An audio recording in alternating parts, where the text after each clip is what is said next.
মসজিদ বর্ডার লাগোয়া দেখতে পাচ্ছেন আপনারা। এই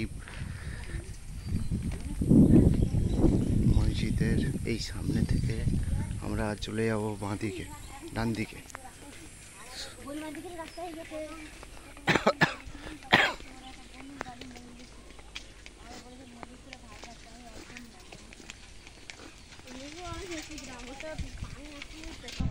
সীমান্ত এলাকা আমি হেঁটে হেঁটে যাচ্ছি আপনাদের জন্য, কষ্ট করে একটা ভিডিও বানিয়েছি। আমার সঙ্গে আমার ওয়াইফ আছে, আর এদিকে আমি যে আপার বাড়ি এসেছি আপা আছে, আপার বৌমা আছে। এই লাগোয়া সীমান্ত সামনে দেখতে পাবেন আপনি, দেখুন সেই দেখা যাচ্ছে,